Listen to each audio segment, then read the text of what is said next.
جو بھی ہے مکہ میں اس نے پناہ لیا ہے اس کو وہاں سے نکلنے کے لیے مجبور کیا جائے گا. جب حرم سے باہر آئے گا تب اسے کے ساتھ لیا جائے گا. اب ہر کسی کے اپنے دلائل ہیں اور شوافی کے اپنے، امام صاحب کے اپنے. میں اس وقت صرف اتنی بات کرنا چاہتا ہوں کہ عجیب اتفاق ہے کہ ابو شریح صحابی کہتے ہیں کہ مانا وہ نہ عاصی ہے، نہ وہ خونی ہے، نہ تخریب کار ہے. اگر ہو بھی صحیح تو مکہ میں یہ کام نہیں کیا جائے گا. اگر ہو بھی صحیح تو مکہ میں یہ کام نہیں کیا جائے گا. عمر بن سعید ظالم کہتے ہیں کہ یہ تینوں الزام اس میں ہیں اور تینوں کام ان کی سزا مکے میں دی جا سکتی ہے. اب عجیب اتفاق ہے کہ حنفیہ کی رائے وہی ہے جو ایک صحابی کی رائے ہے اور شوافی کی رائے وہ ہے جو ایک ظالم کی رائے ہے. اب اس سے آگے مزید میں کچھ نہیں کہہ سکتا ہوں. حسن اتفاق ایسا کہ الحمدللہ حنفیہ کی جو رائے ہے وہ ایک صحابی کی رائے سے مل رہی ہے اور ان کی رائے بظاہر اگرچہ ان کا اجتہاد ہے اس میں آگے ہمیں کہنے کا کوئی حق نہیں. ہر مجتہد جو ہے وہ یعنی یہ ہے کہ اللہ کیا معجور ہے، لیکن ایک عجیب اتفاق کہ ان کی رائے ان کی رائے کے کیا ہو گئی، برابر ہو گئی. اچھا آگے یہ کہ باب اس من کذب علی النبی صلی اللہ علیہ وسلم. تو پھر اس میں یہ ہے حدثنا عبداللہ ابن عبد الوهاب قال حماد عن ایوب عن محمد عن ابی بکرۃ ذکر النبی صلی اللہ علیہ وسلم ذکر النبی صلی اللہ علیہ وسلم قال فإن قال النبی صلی اللہ علیہ وسلم فإن دماءکم اموالکم قال محمد بن سیرین واحسبه قال واعراضکم.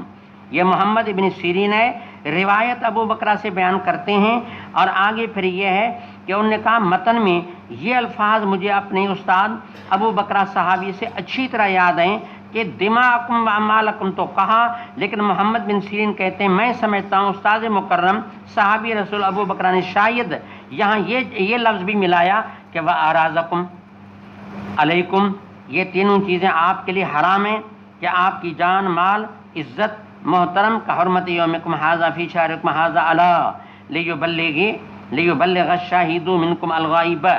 وکان محمد بن سیرین یہ حدیث کے بیان کرنے کے بعد کہا کرتے تھے صدق رسول اللہ صلی اللہ علیہ وسلم، اللہ کے نبی نے سچ فرمایا. اچھا کان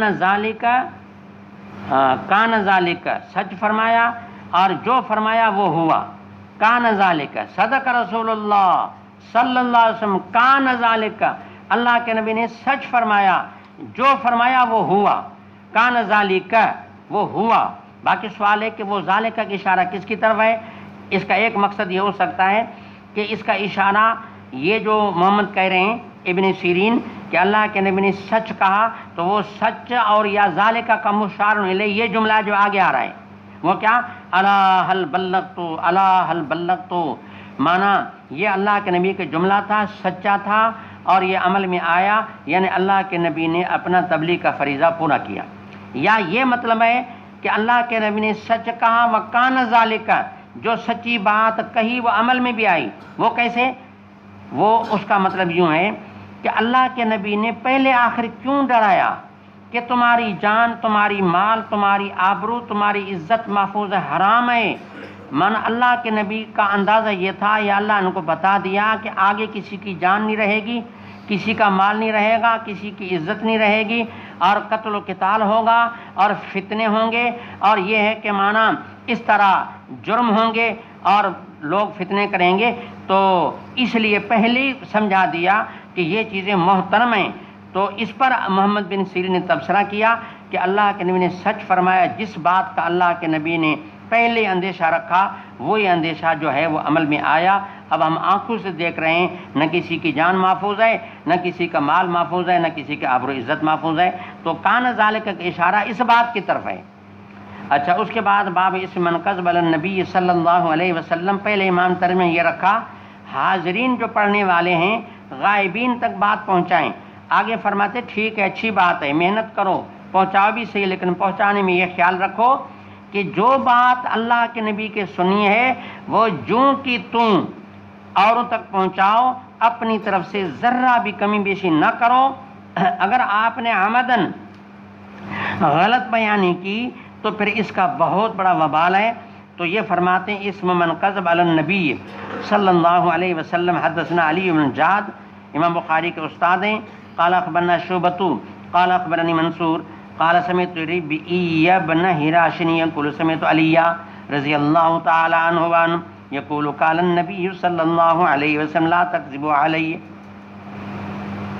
میری طرف جھوٹی بات منسوب نہ کرو، فإنه من كذب علی، جس نے جھوٹی بات میرے طرف منسوب کی بس پھر یہ کہ فلیلج النار، پھر اس کو چاہیے کہ جہنم میں داخل ہو۔ امر غائب ہے، مانا اللہ کی طرف سے اس کو جنت میں لے جانے کا حکم ہے۔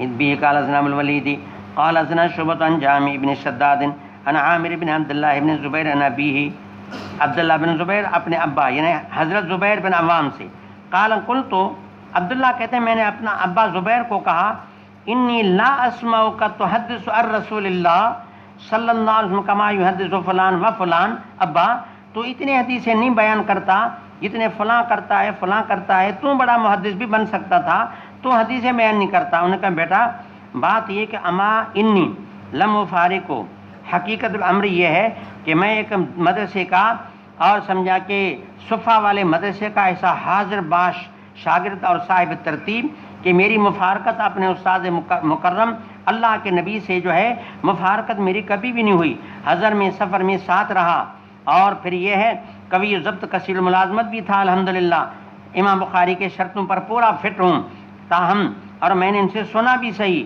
لیکن ایک حدیث نے مجھے روکا، ایک حدیث نے مجھے بریک دیا جس کی وجہ سے میں حدیث بیان نہیں کرتا ہوں۔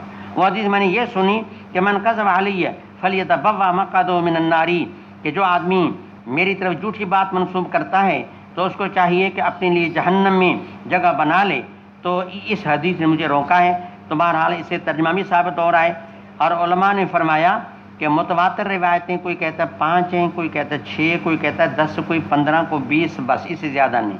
باقی پورا ذخیرۃ الاحادیث جو ہے یہ خبر واحد ہے، اور آپ نے نخبہ میں پڑھا ہے کہ خبر واحد ظن کا فائدہ دیتی ہے، معلومات کہ پورا حدیثوں کا ذخیرہ ظنی ہے۔ متواتر روایت جو ہوتی ہے وہ یعنی یقین کا فائدہ دیتی ہے، تو ان متواترات میں سے کہتے ہیں یہ بھی متواتر روایت ہے۔ یہ روایت بھی کیا ہے؟ علماء کا فیصلہ ہے کہ یہ روایت متواتر ہے۔ من کذب علی فلیتبوأ مقعدہ من النار، بھی قال حدثنا ابو معمر قال حدثنا عبد الوارث عن عبد العزیز قال انس انه لیمنعنی ان احدثکم حدیثا کثیرا، کہ یہ میرے لیے معنی کیا ہے کہ میں زیادہ حدیثیں بیان نہیں کرتا ہوں، اس لیے کہ ان النبی صلی اللہ علیہ وسلم قال من تعمد علی کاذبا فلیتبوأ مقعدہ من النار، بھی قال حدثنا المکی بن ابراہیم، اس کی بات پہلے بھی آئی، اور یہ مکی بن ابراہیم امام بخاری کے مایہ ناز استاد ہیں، اور جو ایک امام بخاری کے فخر کی جو حدیثیں ہیں 22 ثلاثیات، ان میں 11 ثلاثیات مکی بن ابراہیم سے امام بخاری کو ملی ہیں۔ بہرحال یہ مکی بن ابراہیم امام ابو حنیفہ کے خصوصی تلمیذ ہیں۔ تو بہرحال یہ کہتے ہیں مکی بن ابراہیم قال حدثنا یزید بن ابی عبید عن سلمۃ هو ابن الاکوع، یہ روایت ثلاثی ہے۔ امام